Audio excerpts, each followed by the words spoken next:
بسم الله الرحمن الرحيم. الحمد لله رب العالمين، والصلاة والسلام على سيدنا محمد وعلى آله وأصحابه أجمعين. خۆشەویستان، لە دوا ئەڵقەی زنجیرە باسی جوانتری ڕەمەزانی ئەمساڵدا کە ئەمە دوا ئەڵقەیە پێشکەش بە جەنابتانمان کرد. سەرەتا داواکارم لە خوای پەروەردگار ئەم 25 ئەڵقەی بەرنامەی زنجیرە باسی جوانتر کە بە ئومێد بوون جوانتر لە ئیسلام بگەین و باشتر لە ژیان بەهرەمەند بین، یا ڕەبی خوای لێمان قبوڵکەی. خوای پەروەردگار غەیری ڕەزامەندی تۆ لەم قسانەدا هیچ مەبەستێکمان نەبووە، یا ڕەبی خوای تۆش بیکەی بە توێشەبەرەی قیامەتمان هی خۆم و هەموو ئەو کەسانی کەوا گوێیان لێگرتوین. یا ڕەبی خوای لە ڕۆژی قیامەتە هەموو ئەم بەڕێزانەی کە دانیشتووی ئەم مەجلیسن کە لە دوور و نزیکەوە هاتوون بەشداریان لەگەڵا کردوین، بە بەرەکەتی ڕوخساری ئێوە زۆر سوپاستان دەکەم.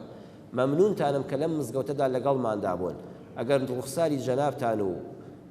ئامادەبوونی ئێوە نەبوویایە، دڵنیام نیوەی ئەو قسانەشم بۆ نەدەهات، چونکە هەمیشە بەرەکەتی مزگەوت و ناو مزگەوت و وتاری مزگەوت لەگەڵ ستۆدیۆدا فەرقی ئەوەیە کە تۆ بە تەنیا قسە دەکەی، زۆربەی قسەکانت بۆ نایە. کاتێک کە سەیری ئەو خەڵکە ئیماندار و بەڕێزە دەکەی کە لەبەر خوا بێدەنگ دانیشتۆ بەرامبەر بە تۆ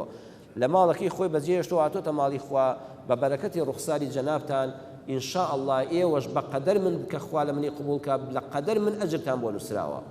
ڕێز و سڵاوم هەیە بۆ هەموو ئەو کەسانی کە لە دەرەوەی وڵاتەکەمان شەوانە لەگەڵماندا بوون و لە ڕێی ئەم پەیجەوە بەشداریان لەگەڵا کردوین. خوا پاداشتان داتەوە، هەمیشە ئەوە پابەند بن بە دینەکەتانەوە. ئەوە تا 25 ئەڵقەمان پێشکەش کرد، ئەوەی کە بەدێت تیڤیەوە دانیشت بێ زەرەری کرد، ئەوەی کە لە مزگەوت و ماڵی خوادا بوو بێ هەموو لە حەزەیەکتان بە عیبادەت نووسراوە. سوپاس بۆ خوای پەروەردگار. خەڵاتەکەمان بردەوە، کاتەکەمان بە چاچی باڕێ کرد. دیسان دەستخۆشیدا ئامادەبوونتان دەکەم. بە پێویستی دەزانم بە ئەرکی سەرشانم زۆر دەستخۆشی لە برای بەڕێزمان کاکە هێرش حەمدشوانی کامێرەمانی مزگەوتەکەمان بکەین کە خۆبەخشانە کاکێرش لە ئەوڵی ئەم مزگەوتەوە و ئەم هەموو شەوانی ڕەمەزان فی سەبیل الله بەبێ ئەوەی دینارێک دۆلارێک لە هیچ کەسێ وەرگرت بێ، بە سارەی خۆی بە ماڵی خۆی بە کامێرەی خۆی بەشداری لەگەڵا کردوین و ئەم تەسویرە جوانی بۆ کەناڵە تیڤیەکانی ناوخۆیەکان و بۆ پەیجەکە کردووە. یا ڕەبی خوا پاداشتی ئەم گەنجە بەڕێزە بداتەوە، خوا بیپارێزێ، هەمووتان دوعای خێری بۆ بکەن. زۆر سوپاس گەنجی ماندوونەناس کاکە پێشنیار حەوێز دەکەم کە لە ڕێی پەیجی مزگەوتی ڕێگای بەهەشتەوە هەموو شتەکانی ئێمەی گواستۆتەوانێ کە لە ناوەوەی وڵات و دەرەوەی وڵات شەی وا هەوە 20,000 کەسمان لەگەڵا بۆ سوپاس بۆ خوای گەورە. پێنج قاتی ئەم مزگەوتە خەڵک لە دەرەوە بەشداری لەگەڵا کردوین لە ڕێی پەیجی مزگەوتی ڕێگای بەهەشتەوە. یا ڕەبی ئەم گەنجانە هەمیشە ئەوانەش فی سەبیل الله بەبێ هیچ موچەیەک ئەوەی ئێمە لەم مزگەوتەداین لە خۆمەوە هەتا 2 نەفەر هەمومان خۆبەخشین. نەمەعاشی حکومەتمان هەیە، نەمەعاشی هیچ دەوڵەمەندێکمان هەیە، نەداوامان لە هیچ حیزب و لایەنێکە، نەسەر بە کەسین. ئینشاء الله تەنها خالیسەن بۆ خوا کارمان کردووە. دەستخۆشی لەو هەموو گەنجانە دەکەم کە ستافی مزگەوتی ڕێگای بەهەشتن، هەمووی خۆبەخشانە ئەم ڕەمەزانە خزمەتی ئەم ماڵی خوایان کردووە. هیچی مزێوری مزگەوت نین، کارمەندی ئەوقاف نین، موچەخۆر نین، تەنها لەبەر ڕەزامەندی خوا ئەم مزگەوتە پاک و خاوێنیان ڕاگرتووە.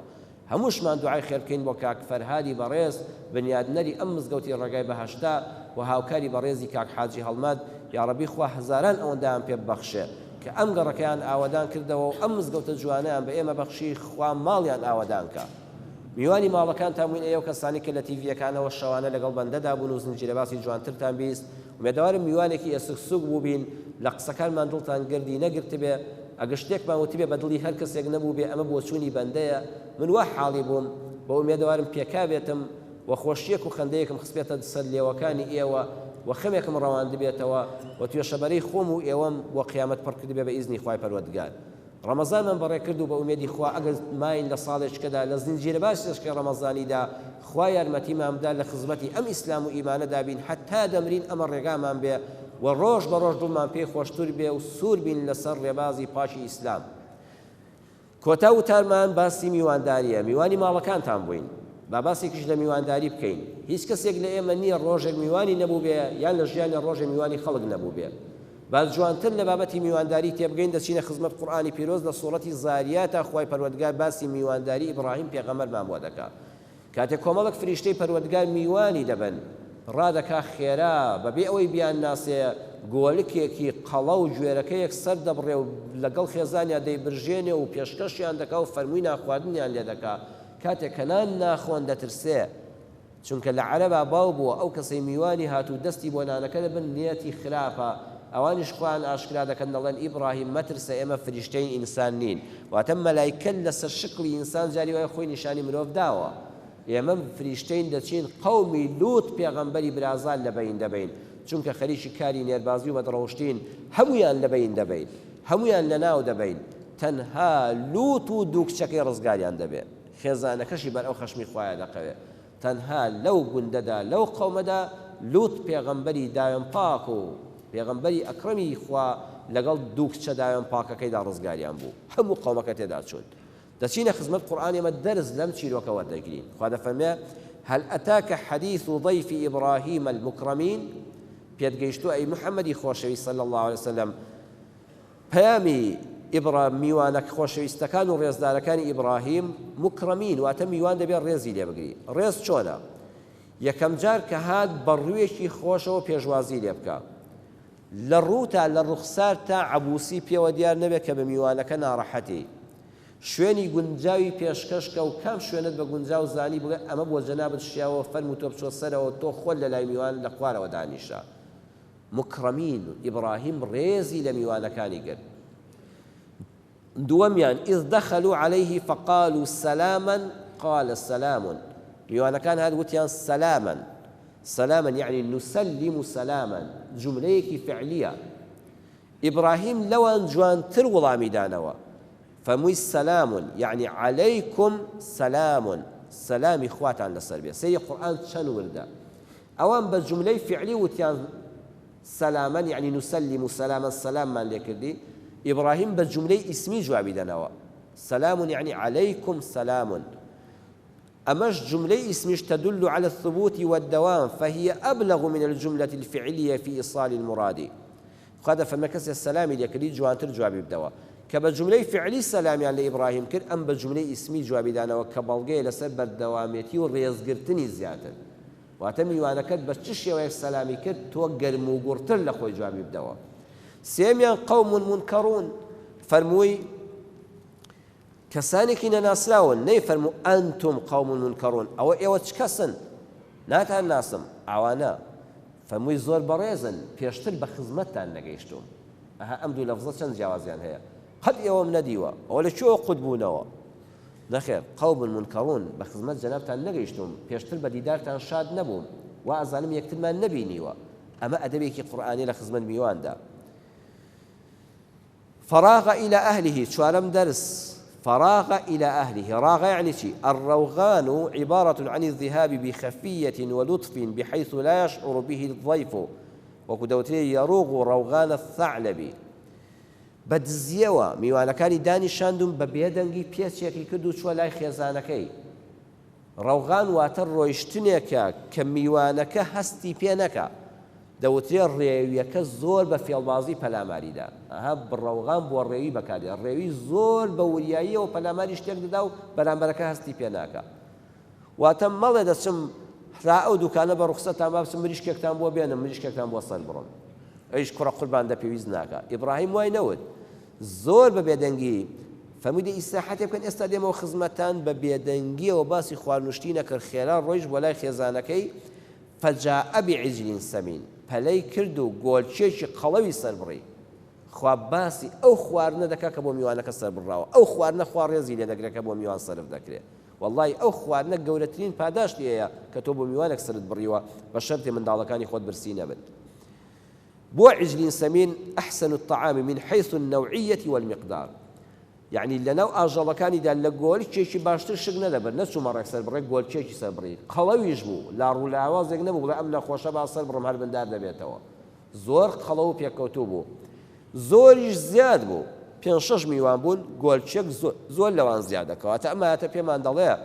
با خواردنی میوان مەڵێ وەڵا هەر ئەوەندەم دروست کردۆ بیخۆن کاکە کابرا زۆر خۆرە وەڵا 3 قاپ دەخوا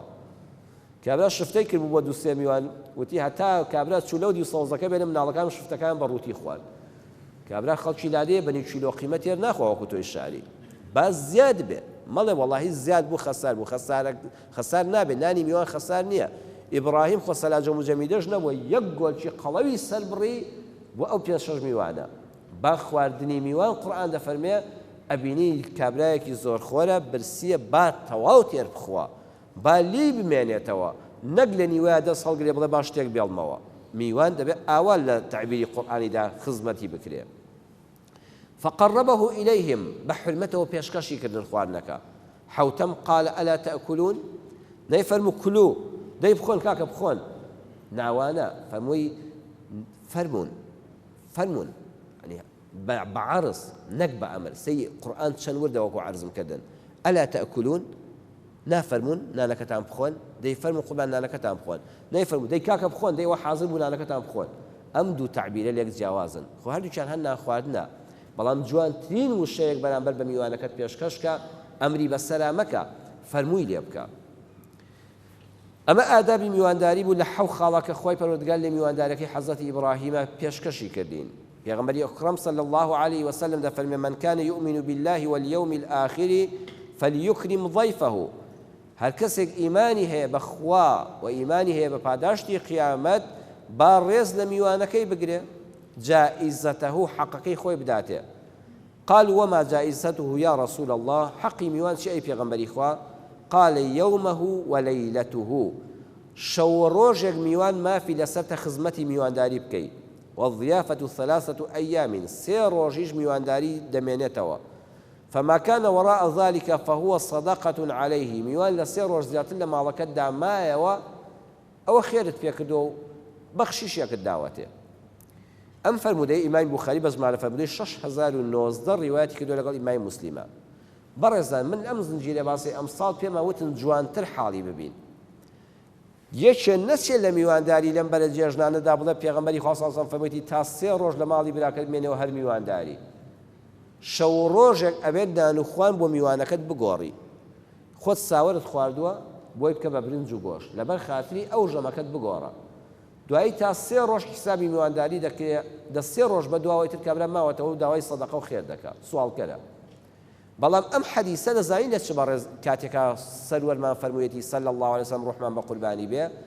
کاتێک کابرا بە پشتی حوشتر دەچوو بۆ میوانداری بە پشتی گوێ درێژ دەچوو لە لادەیەکەوە لە شارێکەوە لێرەوە تا دەچوە سلێمانی بۆ میوانداری 2 ڕۆژ بوو بە ڕێگاوە بوو 3 ڕۆژ هەر نەدە حەسایەوە لە ماڵی کابرا وانە ساڵێک بوو هەر هەواڵی نەبیست بوو حتى هەواڵی خزم و ئەقریبا و زیندوو مردووی لە دەپرسی 2-3 شەو ڕۆژی دەویست ئێستا نابێ بچی 3 ڕۆژ لە میوانداری لێی داکوتی ئێستا زەمن گۆڕاوە جوانتر لێ حاڵی بە ئێستا هیچ خەبەرێک نییە یەکسەر لەحزەن تو ئاگادارت نەکردبێ بەڕێی تەلەفۆنەکە لە ڕێی موبایلەکە لە ڕێی فەیسبووکەکەتەوە لە ڕێی تەلەڤیزۆنەکەەوە هەموو شتی یەکتر ئاگادارین حتا دەنانێت بینین ئەو مشتاقی نەماوە کابرا کە جاران باوەشی بەیەکا دەکرد چونکە 5-6 مانگوونەی دیبوو ئێستا گوێت هەموو ڕۆژێ لە قسەیەتی کە دەیبینی لە میوانداریدا و ئازاری هەر ئەو لە قسەیە لات بووە ئەو مشتاقی کەم بۆتەوە بە پێی زەمەن حکمە شەرعیەکان دەگۆڕێ جاران ئەگەر میوانداری 3 ڕۆژ بوو بێ بەخوا ئێستا لە 3 سەعات زیاتر گوناحە ئەبێ ئەو 3 ڕۆژە بکەین بە 3 سەعات چونکە گەیشتنەکە ئاسانە هاتنەوە ئاسانە کابرا جاران دەچوو بۆ میوانداری شەو بە کوێدا بڕۆیشتایەوە بە سواری پشتی گوێ درێژ ئێستا سیارەکە لەبەر دەرگای یەکسەر هەستە شەو پێویست ناکە منداڵەکان خێزانی ئەو جێگایان بۆ ڕاخە وەرەوە بۆ ماڵەکەی خۆت لە هەشت شارێکی بە ئاسانی دەگەیت لە ڕیواەتی مسلمە دەفەرمێت لا يحل لمسلم أن يقيم عند أخيه حتى يؤثمه حەڵاڵ نییە موسڵمان بچێ بۆ میوانداری برای موسڵمانی خۆی ئەوەندە بمێنێتەوە حتا گونەهباری دەکات قالوا يا رسول الله وكيف يؤثمه أي پێغەمبەری خوا چۆن ئینسان لە میوانداریدا تووشی گونەهباری دەبێت فمن يقيم عنده ولا شيء له يقريه به فمن هێندە لە میوانداریەکەدا لە لای دانیشی بمێنێەوە شتێک نەمێنێ پێشکەشت کە جا بەڕێزان جار هەبووە لە زمانی قەدیما نان کەم بووە ئەها لە زمانی گرانی نەوەتەکاندا کابرایەک میوانێکی پادا فەقیرە 3-4 کیلو ئاردی دەکڕی ئەگە 2-3 ڕۆژ میوانی هەبووە فەقیری هیچی نەدەما جار ئێستا لەم سەردەمەی ئێستادا شکور کەنان و پێخۆش زۆرە تۆ مشکلەی ناخواردن لەگەڵ میوانەکەتان نییە جاری وایە لە ڕووی کاتەوە کاتت بەدەستەوە نییە جاری وایە لە ڕووی و منداڵەکانت ئیمتیحانیانە ئێستا تەلەبەکانمە ئیمتیحانی 6یانە 12 ئامادەییانە ڕاتان بێ نابێ بەڕێزان لە کاتی جەژنا بڵێ وەڵا بەناوی میوانداریەوە دەچم شەو ڕۆژێک لە ماڵی فڵان کەس بەخوا 4 شەو ڕۆژیش بێنەوە بەنان ئامادەیە هەموو خواردنێکی باشت پێشکەشکە بەڵام کاکە ئاخر ئەویش سەردانی هەیە ئاخەو منداڵەکانی پێویستیان بە سەعیە خواخوایەتی دەنجێک لە ماڵەکەی دانەیە بۆی کچەکەی و کوڕەکەی سەعیەکەی لێ تێک نەچێت هەر لە دینەکە جوانتر حاڵی بین مەڵێ خۆ مەبەستەنها پێغەمبەر صلی الله علیه و سەلەم فەرمووی نانە باسی نان ناکە شتێکی نەماوە پێشکەشت کە جاری وای مەجالت نییە، جاری وای خێزانەکەت نەخۆشە، بەخوا پێت خۆشە هەموو ماڵەکەت بە قوربانی پاروی نانی میوانەکەی، بەڵام ئەی چێ بۆت ئامادەکە خێزانی بەڕێز دوان نەخۆشە لەولاوە، نابێت زوڵم لەش نەداماوەکەت کە لە بە خاتی میوانەکە. جاری وایە قسەت پێ نامێنێ، بڕوات ئەمە جاری وای میوانت دێ هێندەدا دەنیشێ نازانی باسی چی بۆ بکەی. یکاکە من قسەم پێ نەما تەواو، ئێوە سەعاتێکە دانیشتی دەخوا حافیز بێ قسە نەما هیچ نازان باسی چت بۆ بکەم، حکایەتی چێت بۆ بجێڕمەوە. ئەمجا کابرا مامۆستا حەدیثی خۆشمان بۆ بجێڕەوە، من لە ئێوارەوە حەدیث دەژێڕمەوە، تەواو وەڕز بووم. ئەبێ ئەوەندە دانەنیشی بێزار ببێ نەزانێ باسی چی بکەیت، دە پێشتر هەستەدا تا مشتاقت بێ، ئەوەندە لە لای ماڵەکە بمێنەوە کە هەستای بڵێ دەتخوا تۆزیشکە دانیشە، نەک کەوتن نەڕۆین بڵێ فەرموو یەکسەر ئەو لە پێشتەوە هەستی خێراواوە ڕز بوو بێ، قەت ئاوا میوانداری مەکە، هەر بڵێ ئەرە سەیری سەعاتەکەت کە ئەو بڵێ پێڵاوەکانیان بۆ دانێن، لەبەرەوە ئەو کاتانە گونەهبار دەبی، گونەهباری مەکە، خۆشت گونەهبار مەکە لە میوانداری وەکو خۆی حاڵی بە. جوانتر تێبگەین، هەر کەسێک تەلەفۆنی بۆ کردی یان هادووتی وەڵا ئەمەوێ میوانداری لێ بکەم، یەکسەر نای بڵێ عەیبە وەڵا قوربان فەرموو، ئەمە سونەتی پێغەمبەر نییە صلی الله علیه وسلم، ڕێز لە میوانگرتن ئاوا نابێ. سەروەرمان با لەم کۆتاییەدا سڵاوەتەکان بنێرین بۆ ڕوحی ئەو سەروەرە، ئەو ڕێنیشاندەرە کە هەموو جوانەکانی نیشانداین. اللهم صل على سيدنا محمد وعلى آله وصحبه وسلم. اللهم صل على حبيبنا محمد وعلى آله وصحبه وسلم. اللهم صل على شفيعنا محمد وعلى آله وصحبه وسلم. سرور كابرايك ديبو مدينة درود كاتم مزقوتي في صلى الله عليه وسلم. يا رسول الله إني مجهود، أي پیغمبري إخوة من كابرايشي لقوما وغريبم وتيلي جنية تشاخانو مطعمي جنبوة هاتم ميواني توم، ها كابراي ميخد بقريم لقوما وغريبم بيكسم در بدرم هاتم ميواني توم أمشو. پیغمبر صلى الله عليه وسلم يكسف فمي باب روينوا لا ئەو سەروەرە حاڵی کردین ماڵ هەر ئیتۆنیە بەڕێزم هی پیاو سنگ دەرپەڕێنی هی ژنەکەشتا. پیاوێکی سەحابی نار بۆ لای خاتو عایشە فەرمووی ئامادەی ئەم شەو میوانێکمان بێتەوە، جا هەندێ مەلام گوێ لێ وەڵا نان لە تەشتیانە نەبە، کوڕە بەخوا ڕاز نییە، چۆن پێغەمبەری خوا صلی الله علیه وسلم ژنی هەبوو نان لە ماڵیان نەبێ، ئەبێ نان و خورمایەکان هەبێ، ئێوارە بۆ خۆیان چییە خۆن ئامادەی تێدا هەیە میوانێک بێنمەوە. خاتو عایشە دەفەرمێ نەوەڵای ئەم شەو بەتەمای شوێنێکم، یان لەوەسێ دەستە خوشکێکم بێ، یان تااقەتم نییە، یان نەخۆشم. نەوەڵای پێغەمبەری خوا حەز ناکەم میوانەکە بێنیتەوە. پیاوە سەڵام نایکا بە هەرە، پیاو هەبوو لەسەر ئەوە ژنەکەی خۆی تەڵاق داوە، چۆن ئامادەنی میوانداریەکە قبوڵکەی. ناردوێتی بۆ لای حەفسە، خاتو حەفسە دخوا بچۆ بە فڵان کەسیش بڵێ بە خێزانەکەی تریشم بڵێ ئەو ئامادەی میوانەکە بێنمەوە. نەوەڵای پێغەمبەری خوا نۆ خێزانی هەبووە هیچیان ئامادە نەبوو ئەو میوانە شەو بچێتەوە ماڵیان. پیامبر صلی الله علیه و سلم تووڕە نەبوو، فەرمووی ڕەحمەتی خوا لەو کەسە بێ ئەم شەو لە جیاتی من ئەم میوانە دەباتەوە. هاچاو لێیە معقولە لە نۆ ماڵە لە نۆ ماڵدا لە نۆ خێزاندا لە نۆ خانوودا نانی میوانێکی لێ نەبێ؟ تەفسیری حەدیثەکە بە هەڵە مەکە، مەڵێ نانی نەبووە، نەخێر نانیشی هەبوو، نوێنیشی هەبوو، شیریشی هەبوو، خورماشی هەبوو، بەڵام خێزانەکە ئامادەی تێدا نەبووە. بەڕاستی جاری وایە ئافرەتیش بێتاقەتە، لەوە چێ ڕۆژی پێشتر میوانی هەبوو بێ، لەوە چێ نیوەڕۆکەی میوانی بەڕێکرد بێ، لەوە چێ بەڕێزم نەخۆش بێ، لەوە چێ مناڵی ساوای هەبێ، لەوە دەچێ بۆ خۆی مشکلەیەکی هەبێ، لەوە چێ وعدی بەدەستە خوشکێک بە ماڵی براکەی خوشکەکەی دابێ میوانداریان بکە، لەم کاتەدا بۆ میوانێشکە بچێ میواندارەکەی لێ تێکدا، لەوە چێ بە زنانی ئەوەندە میوانەی ئامادە کرد بێ. ها پێغەمبەر صلی الله علیه و سلم تەقدیری ژنەکەی کرد، دەبێت پێشتر تەلەفۆن بە خێزانت بکەی، فڵان کەس بە تەمام بیهێنمەوە نیوەڕۆ، ئافرەت بەڕێزەکەم هاوژینەکەم خۆشەویستەکەم تۆش بە ئامادەی تێدا میواندارێکە قبوڵکەی. ئەگوتی نەوەڵا پیاوەکە حەز ناکەم بێنێتەوە یەک تۆست تووڕە مەبە، ئەوە سونەتی پێغەمبەر صلی الله علیه و سلم. بڵێ ئیشەڵا بۆ دەرفەتێکی تر بۆ کاتیش تر داوا لە لێبوردن لە میوانەکە بکە، بڵێ بڕواتان بێت داوای لێبوردن دەکەم هەلەکەم بۆ ناڕەخسێ. ئەبوو تەلحە ئەنساری وتی ئەی پێغەمبەری خوا من دەیبەمەوە، بەڵام ئەبوو تەلحە کەسی نەنار بۆ ماڵەوە. ئایا ئەبوو تەلحە لە پێغەمبەر سەخیترە؟ ئایا خێزانەکەی ئەبوو تەلحە لە عایشە بەڕێزترە؟ نەخێر، بەڵام پێشتر ئەبوو تەلحە بە ماڵەوەی وتووە ئەگەر جاروبار میوانەکەم بۆ ڕێکەوتوو لە کتوب پڕهێنامەوە ئەی ژنەکە تۆ پێت خۆشە؟ ژنەکە وتوێتی پیاوەکە قەت سەر شۆڕمەکە بۆ میوان، لە حەش شوێنە میوان یەخەی گرتی دەست بەجێ بێنەوە، دەیباتە ماڵەوە، چونکە پێشتر ئیزنی خێزانەکەی وەرگرتووە، ژنی خۆی دەناسێ بایی چەندە، ئەزانێ بە میوان ناشڵەژێ، پێشتر ڕێککەوتون لە سەوەیەگە میوانی کتوب پڕهات کێشە نیە، ئێستا تۆش دەنا بدەتوانی بە خێزانەکەت بڵێ ئەگەر لە بازاڕەیەکی ملی گرتم وتی نیوەڕۆ میوانی ئێوەم، ئافرەت ئامادەی تێدایە وتی ئەرە وەڵڵا پیاوەکە قەت سەری خۆت نەوی مەکە لە ئاستی میوانە، بە ئیزنی خوا بە نان و شووتی بەڕێکم وت بەڕێ دەکەم. ئەگە ئاوای وت تۆ پرس بە تەلەفۆنەکەش ناکات چکە پێشتر ئیجازەت وەرگرتووە ئەی باتە ماڵەوە حەدیسەکە دەفەرمێ هیچیان لە ماڵا نەبوو خواردنی چەند دوو منداڵی بچووکیان هەبوو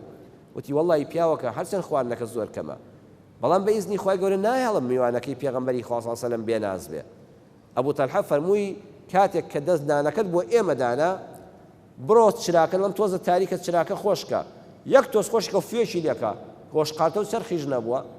من بە بەتاڵی دەست بەبم بۆ قاپەکە و بە بەتاڵی دێخەمە دەمەوە و دەمم دەجوڵێنم میوانەکە وا بزانێ نان دەخۆین تۆش پێشتر ئێوارە منداڵەکان ماندوو کە بەگەمە و یاریەوە زوو بیان خەوێنە تەلەڤیزۆن و کارەبانە بۆ منداڵتانی وەشۆ بەخەبەر بێ ئەم ژنە بەم حیکمەتێ لەگەڵ مێردەکەیان منداڵەکانی زوو ماندوو کرد و خەواند و پیاوەکەش دەستی دەبەر بۆ قاپەکە و دەستی دێنایە و ژنەکەش هیچی نەخوارد میوانەکە بە قاپە چێشتەکە تێری خوارد پێغەمبەری خوا صلی الله علیه و سلم بەیانی فەرمووی ئەبوو تەلحەی ئەنساری وەڵڵی خوا ئاگاداری کردم لەو میواندار و جوانی کە بۆ میوانەتان کرد یا ڕەبی ئەو ماڵت پڕمانەکەت بێ دەکرێت ئەمە ئادابی خێزانە بەڵام خۆ ماڵی ئەبوو تەلحە لە ماڵی پێغەمبەر بەڕێستر نییە خۆ لە پێغەمبەریش سەخی تەبیعەتر نییە بۆ پێغەمبەر میوانەکانی لەنۆ خێزانە نەبردەوە چونکە ژنەکانی ئامادەیی میوانداریان تێدا نەبوو لەبەرەوە دەبێت لەو دەستورە حاڵی بین پیاو هەموو شتێک نییە لە ماڵە ئەبێ ڕەزامەندی ژنیشی لەسەر بێ لەسەر میوان ژنەکە تەلاق مەدە جاران دەیانگوت زیافەت دوو شە هەیە لە هەردووکیان عەرەبین دەیانگوت فڵان کەس دەچوێ بوو وەڵا زیافەتێکی کردبوو لەسەر زیافەت بووین هەمووتان ئەوانەی کە تەمەنێکتان هەیە لە بیرتانە لە کتێبەکانی شەوا بوو لەسەر زیافەت بووین ئێستاڵە دەعوەت بوون وشەی زیافەت لە زیافەوە هاتۆ لە میوانداریەوە دەعوەت واتە بانکێشت ئەو زیافەتەی جاران لە دەعوەتی ئێستا لە وشە سازیدا هەر بۆ معلوماتی جەنابتان ڕاستتر بوو واتە دەعوەت دەکرێت بانکێشتێک بێ بەبێ نانخواردن بەڵام زیافەت واتە زیافەیە نانخواردنەکەشی لەگەڵا کەواتە بڵێ لەسەر زیافەت بووم ڕاسترە نەک بڵێیت لەسەر دەعوەت بووم ژنی چاک بۆ میوانداری هەڵەی پیاو کە بە هەڵە میوانی بردوێتەوە دەزانی چیان نێو خوڵقی میواندەکە ژنی بە سەلیقە خوشکی بەڕێزم ئینشاءڵڵا ڕێزی مێردەکەت هەستێنەوە ئەگەر مێردەکەشت بە نەزانی و ناشەرعی میوانێکی هێنایەوە تۆ بەسەر خۆتی مەهێنە تۆ کارێکی وا مەکە شیرازەی خێزانەکە لەسەر میوانێک تێکچێت دەچینە خزمەت خوالێ خۆش بێ دکتۆر مستەفا زەڵمی لە کتێبی کاروانی ژیانمدا دکتۆر مستەفا زەڵمی باسی هەڵەکانی ژیانی خۆی دەکات ئەڵێ یەکێ لەو هەڵانە ئەوە بوو من کابرایەکی نەدار بووم مەلای مزگەوت بووم کرێچی بووم دوو ژوورم هەبوو یەکیان دار و خەڵوزی تێدا بوو یەکیان خۆم و دایکی محەممەد و محەممەدی مەلۆتکەی تێدا دەژێت ژووری بچووکی ئەو کاتی سلێمانیش ئەڵێ هەموو مەغریبان کە نوێژم دەکرد ئاوڕم دەداوە دەموو ئیستەووە تەسیل و ڕەحیمەکم الله ڕێک ڕاوەستن و سەفەکانتان ڕێخن و پاڵدەم بە یەکەوە ڕەحمەتی خواتان لێبێ دەمڕوانی خوا بکەم غەریبەیەکی منتیقەی خۆمانی لێ نەبێ ئەگەر کەسی لێ نەبووە نوێژەکەم بە مرتاحی دەکرد ئەگەر کەسی لێ بووە دەمزانی میوانی منە ئەی خوایە من بەم نەداری و بەم کرێسیەتی و بەم بێژووریە یەکسەر نوێژەکەم لێ تێک دەچوو لە داخی میوانەکە ئەوە حەقیقەتێکە جاری وایە ئەڵە کابراش نەدەچوو بۆ ئوتێل نەخۆشی هەبووایە و هەناری بفرۆشتایە و خەڵوزی بفرۆشتایە لە زەڵم و هەورامانەوە ئیلا میوانی مستەفا زەڵمی بوو لە سلێمانی کە دەمڕوانی خوا بکەم غەریبە لە مزگەوتەکەیان نەبێ ئۆخەی نوێژەکەم بە مرتاحی کرد کە دەمڕوانی کەسێکی کۆمانی لێ یەکسەد دەمزانی دێتەوە ماڵی ئێمە ئەوە بچم لەناو خەڵوزا تا بەیانەکە خێزان و منداڵ بخەوم ئەویش ژووری میوانەکە بخەوێ ژیانم لێ تاڵ بوو بۆیە نەچۆوە سلێمانیش دوای لە داخی میوانداری خەڵک گە زۆربەی خەڵکی وڵاتی ئێمە بەرامبەر بە مامۆستایانی ینی لەگەڵ ڕێزم بۆ جەناب تا بە ئینسافە یعنی هیچ کات نازانێ شەو ڕۆژ نازانێ وەخت نازانێت دەڵێ مەلا دەرگای هەمیشە کراوە بێ یەخەویش وەک تۆ ئینسانە وەک تۆ خێزانی هەیە وەک تۆ منداڵی هەیە وەک تۆ ئیسراحەتی هەیە وەک تۆ کەسابەتی هەیە ئەوە لە داخی ئەوە جارشکە نەچۆوە سلێمانی ترسی ئەو میواندارێکی جارشکە تەحمولی ناکەم ئەڵە جارێکیان برادێکی خۆشەویستم هەبوو خوا خۆش بێ مەلا حەسەنی مەرگەی لە بازاڕە داهاتینەوەتم مامۆستایوان لە خزمەت تابین مەلاش بەداخەوە زۆربیان نایان نییە وڵای مامۆستا لە خزمەت تابین دەڵێ بۆ بکەی حەزیان لە دەعوەت و نانخواردن هەیە کە من بۆ خۆم بەلای باش نیم حەزم لەوە قەت نەبووە خۆشم لێ پاراستووە ئەڵێ مامۆستا نەیگوت قەیناکە دەڕۆمەوە وەکتی وەڵا باشە ئێوارە کە چووینەوانێ وتم ئافرە دایکی محەممەد چیمان هەیە دکتۆر زەڵمی بە ڕەحمەت بێ خوا لێ خۆش بێ ئەڵێ وتی وەڵڵاهی پیاوەکە بەو خوای یەک مزبرنجی بچکۆلەش مژ لوێچێک هەبوو کردومەتە ئاو لێم ناوە وەڵڵاهی مناڵێک پێی تێر ناخوا بۆ خاتی خوا چۆن میوانەتین کرد وتم من فێڵێک دەکەم ئەڵێم ئێواران پارێزمە و کۆڵۆنمە و نابێ نام بخۆم هیچ ناخۆم تۆش محەممەد خافڵەن لە ژووری ئەودی و کوڕپتی وەڵڵاهی قاپەکە ئەوەندە برنجەکە کەمە بە قورعان نازانم چۆن داینەم بۆ میوانەکە وتم وەڵڵاهی تازە هێناومەتەوە ئەوە دەڵێ من هەڵەی خۆم بوو ئەی هاوار تو هیچ لە ماڵتان نەبێ بۆ خوڵقی میوان دەکەی ئەڵێ بەڵام دایکی محەممەد زۆر بەڕووی خۆشەوە خوای ڕازی بێ هات بە خێراتنی مامۆستای کرد دای نیشان احترامی لێگرت دوای نانەکەی داناوتی فەرموو نانەکەتان بخۆن وتم وەڵای من پارێزمە مەلاژن کتیارە وەڵام مامۆستانان ناخوا بە بۆیە ئەوەندەشم لێ ناوە وەڵای منیش چونکە نیوەڕۆ زۆرم خواردووە بۆ ئێوارە نەویست چێشتەکە خەسابێ و برنجەکە خەسابێت جا من سوزانم جەنابی مامۆستا دێتەوە خۆزگە بمزانایە بەخوا یەک مەنجەڵ قوبوڵی و مریشکم بۆ لێ دەنا خۆ هەموو شتێک لە ماڵەکەدا هەیە بەس حەیف وەڵڵاهی نیوەڕۆ چونکە زۆرم خوارد بوو ئێوارە حسابی ئەوم نەکرد مامۆستاش چونکە ئێواران نان ناخوا خۆشم هیچم پێ نەدەخورا وتم هەر بە ئەم مستە برنجە لێنم زۆر عوزری بە مامۆستا هێنا وای لە میوانەکە کە قەرزارباریشی کردەوە وتی 12 ساعتێ پێشتر پێش مەغریب ئاگادار کرامایە بەخوا یەک لێژ برنج لە ماڵی ئێمەدا نەبووتی یەک قوبوڵی برنج و مریشکم بۆ لێ دەنا چۆن جەنابی مامۆستا هاتووە ئەوگە ژنێکی کە بواری کرد بە هەراو دەبوو بە شەڕ لە دوای میوانەکە و لەوانەیە بگەیشتە تەقە و تەڵاق بۆیە ژنی ژیریش بەڕێزان ئەتوانێت لە حاڵەتێکا کە مێردەکەی هەڵەی کرد میوانداری بە نەزانانە کرد ئینشاء الله خوشکانی بەڕێزیشمان ئەو هەڵەیە بە هەر شێوازێک بێ قەرەبوو بکەنەوە لەبەرەوەی کاتی شەو نوێژەکانمان نزیک دەبێتەوە وەختم بەدەستەوە نەما کۆتایی بە وتارەکەی میوانداری دێنین بە یەک نوکتەی خۆش کە واقعی کوردستانە